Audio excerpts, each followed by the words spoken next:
इंसान की जब सच में बुद्धि खुल जाए तभी वो इंसान होता है। बाकी समय तो वो बस बेहोशी में काम करता रहता है। उसे पता नहीं होता वो क्या कर रहा है और क्या नहीं।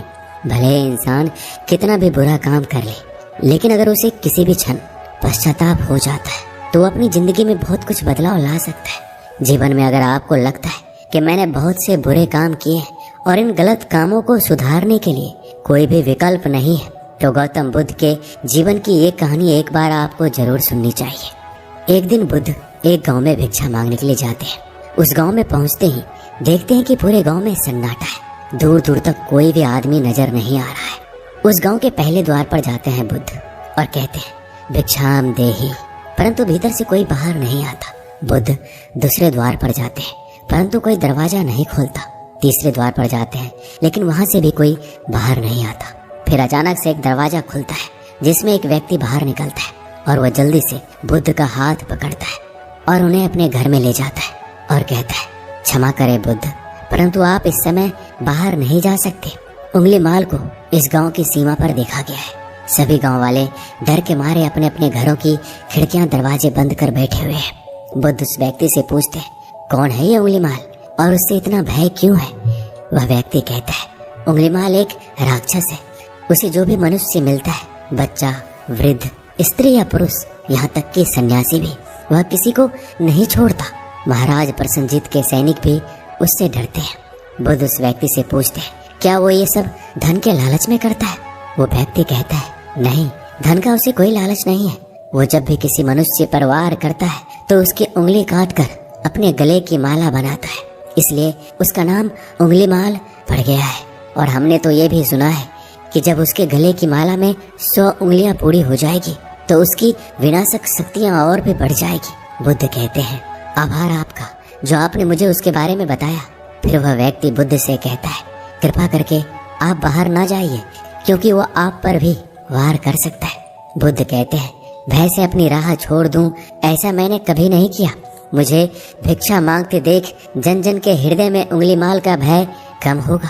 फिर वह व्यक्ति कहता है नहीं बुद्ध, आप मत जाइए, वो बहुत ही ज्यादा खतरनाक है। बुद्ध कहते हैं वह खतरनाक नहीं बल्कि दुखी है और मुझे उसके पास जाना होगा क्योंकि उसे मेरी आवश्यकता है।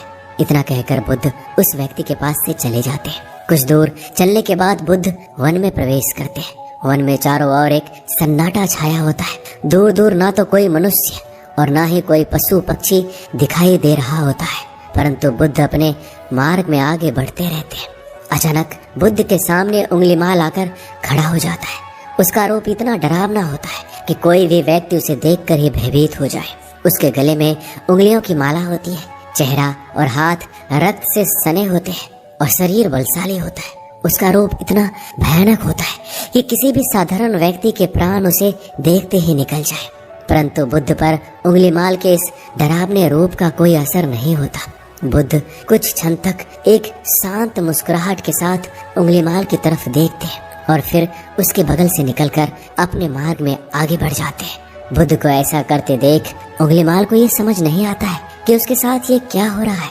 उंगली माल मन ही मन सोचता है मुझे देखकर लोग या तो भाग जाते हैं या मुझे देखकर ही मर जाते हैं या फिर अपने प्राणों की भीख मांगने लगते हैं। मैंने कई सन्यासियों को भी मारा है, परंतु आज तक कोई ऐसा व्यक्ति मैंने नहीं देखा जो मुझे नजरअंदाज करके अपने मार्ग में आगे बढ़ जाए। या तो इसने मुझ पर ध्यान नहीं दिया होगा या फिर हो सकता है वह देख ही नहीं सकता हो, परंतु मुझे इससे क्या, मुझे तो अपनी उंगलियों की माला पूरी करनी है।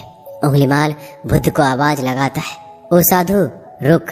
फिर भी बुद्ध उंगली माल को नजरअंदाज करते हैं और अपने मार्ग में आगे बढ़ते रहते हैं। उंगली माल और भी ज्यादा क्रोधित हो जाता है और बुद्ध को आवाज लगाता है ओ साधु रुक। फिर भी बुद्ध उंगली माल को नजरअंदाज करते हैं और अपने मार्ग में आगे बढ़ते रहते हैं।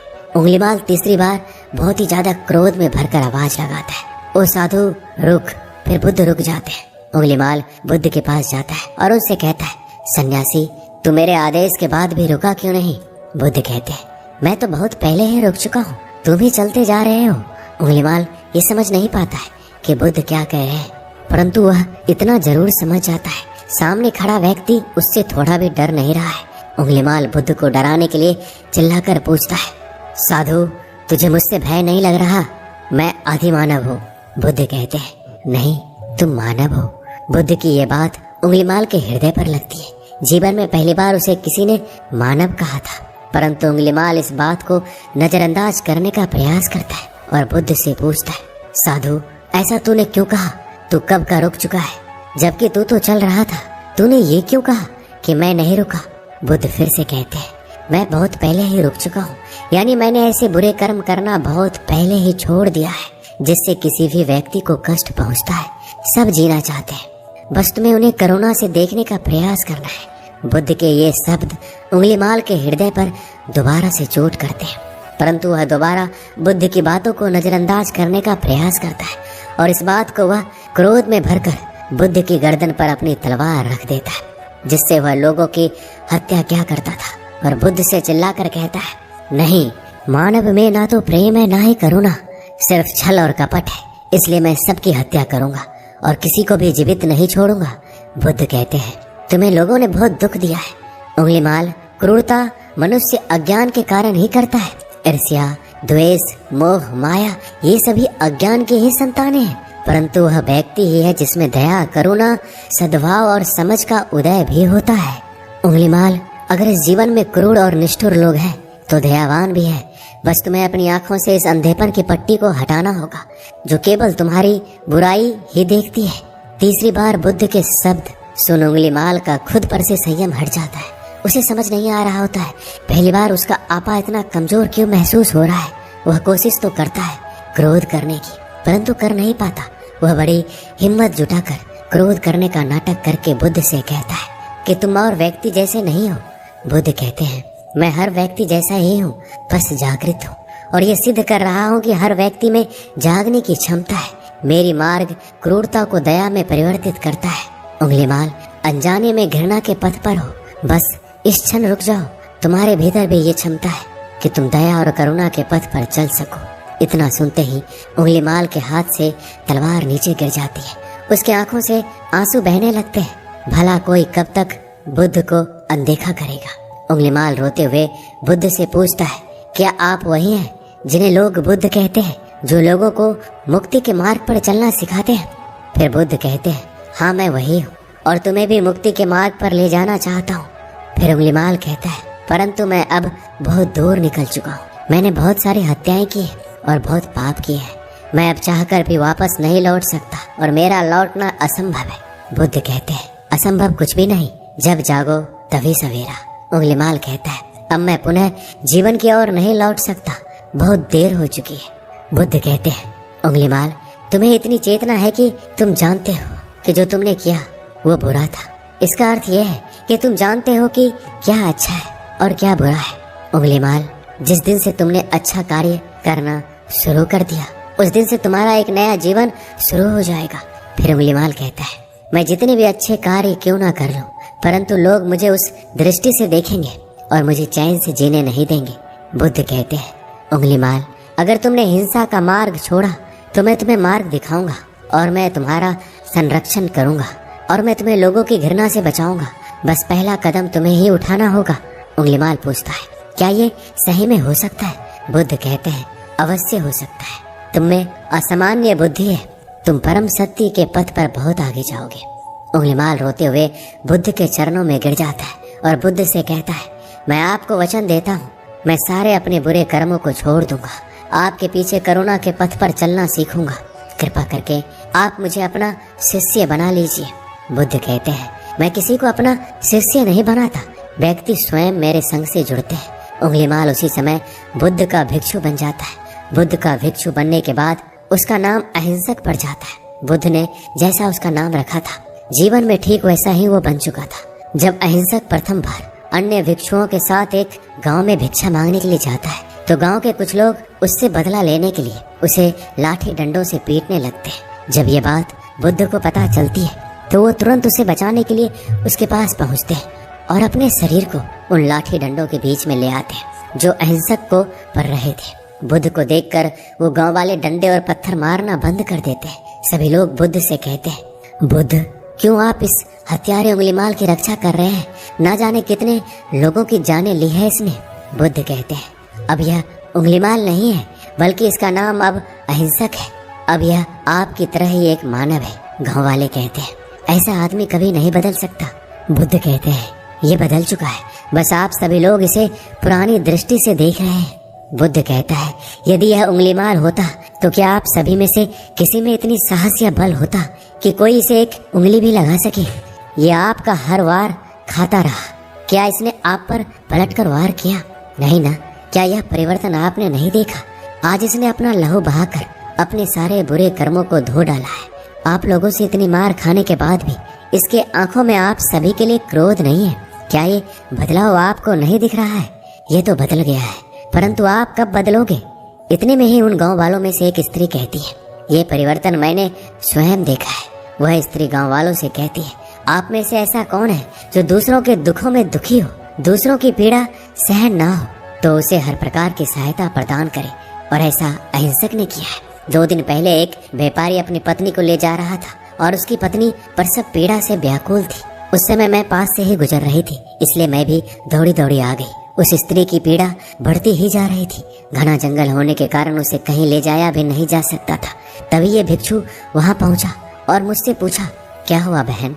मैंने इसे बताया कि यह स्त्री प्रसव पीड़ा में है और इस घने वन में हम कुछ कर भी नहीं पा रहे हैं। कब तक यह अपना कष्ट भोगेगी? कहीं इसके और इसके बच्चे के प्राण न चले जाए। फिर इस भिक्षु ने मुझसे कहा कि ऐसा नहीं होगा, मैं अभी अपने गुरु के पास जाऊंगा, वो अवश्य ही कोई मार्ग दिखाएंगे। इतना कहकर यह भिक्षु वहाँ से दौड़ा चला गया। बुद्ध कहते हैं कि फिर अहिंसक मेरे पास आया और मेरे पैरों में गिरकर मुझसे कहने लगा बुद्ध, एक स्त्री गहन प्रसव पीड़ा में है और उसकी पीड़ा बढ़ती जा रही है, कहीं माँ और बच्चे को कुछ हो ना जाए। ये सब सुनकर बुद्ध ने कहा कि दौड़ कर जाओ और उससे कहो कि बहन, जिस दिन से मेरा जन्म हुआ है मैंने जानबूझकर किसी भी प्राणी को कष्ट नहीं पहुंचाया है। मेरे सत्कर्म तुम्हारा सुरक्षा कवच बनेंगे और आपके शिशु की रक्षा करें। अहिंसक ने मुझसे कहा परंतु ये तो असत्य होगा बुद्ध। सत्य तो यह है कि मैंने आज तक बहुत से लोगों को कष्ट पहुंचाया है। यदि मैंने ऐसा कहा तो वो माता और शिशु उसी क्षण प्राण त्याग देंगे। फिर बुद्ध ने कहा तुरंत जाओ और उस स्त्री से कहो कि बहन, जिस दिन से मेरा एक नया जन्म हुआ है मैंने सभी बुरे कर्मों को छोड़ दिया है और उस दिन से मैंने किसी भी प्राणी को कष्ट नहीं पहुंचाया है और मेरे सत्कर्म आपका सुरक्षा कवच बने और आपके शिशु की रक्षा करे। फिर अहिंसक ने बुद्ध से पूछा क्या मेरे सत्कर्म उन्हें बचा लेंगे? बुद्ध ने कहा अवश्य, ये तुम्हारी अपनी कमाई है, या तो तुम इसे अपने लिए बचा कर रखो या फिर किसी पराये पर खर्च कर दो। अपने कमाए सत्कर्म किसी पराये पर खर्च करने से पहले अहिंसक ने एक क्षण भी नहीं सोचा और उसी समय उस स्त्री और उसके शिशु की जान बचाने के लिए वहाँ चला आया। वो स्त्री कहती है हाँ, ये भिक्षु वहाँ दौड़कर वापस आया और उस समय भी वह स्त्री गहन पीड़ा से जूझ रही थी। इसने अपने दोनों हाथ जोड़े और आंख बंद कर कहने लगा बहन, जिस क्षण से मैं भिक्षु बना उस समय से मैंने कोई बुरे कर्म नहीं किए जिससे किसी भी मनुष्य को कष्ट पहुँचे। मेरे सत्कर्म आपके लिए सुरक्षा कवच बने, आपके और आपके शिशु की रक्षा करें। इतना कहते ही उस स्त्री ने अपने बच्चे को जन्म दे दिया। फिर बुद्ध कहते हैं दूसरों के दुखी से दुखी होने वाला यह व्यक्ति कैसे किसी को दुख दे सकता है? यदि यह भिक्षु मन का सच्चा ना होता तो वह स्त्री कब का अपने प्राण त्याग चुकी होती। फिर अहिंसक ने बुद्ध से कहा इन्हें मत रोकिए बुद्ध, इन्हें मारने दीजिए, तब तक मारने दीजिए जब तक इनका क्रोध शांत ना हो जाए। फिर बुद्ध अहिंसक से कहते हैं कर्म और गुणों के भंडार हो तो आज तुमने अपने अहिंसक को सिद्ध कर दिया है। बुद्ध और उस स्त्री की बातें सुनकर सभी गांव वाले कहते हैं आप सही कह रहे हैं बुद्ध, अहिंसक बदल चुका है और हमसे ही देखने में भूल हो गई थी। हम लोग भी यही सोचते हैं कि हमने बहुत सारे गलत काम किए हैं और उन्हें सुधारने का कोई विकल्प नहीं है। पर गौतम बुद्ध कहते हैं चाहे आप कितने भी बुरे काम क्यों ना कर लो, लेकिन आप अगर एक विचार अपने मन में लाते हैं कि अब मुझे कुछ सही करना है तो वही विचार आपके रूपांतरण का कारण बन सकता है। लेकिन जरूरी है कि आप अपना पहला कदम बढ़ाएं। दोस्तों, इस वीडियो में बस इतना ही। मिलते हैं अगले वीडियो में। अपना ख्याल रखिएगा। धन्यवाद।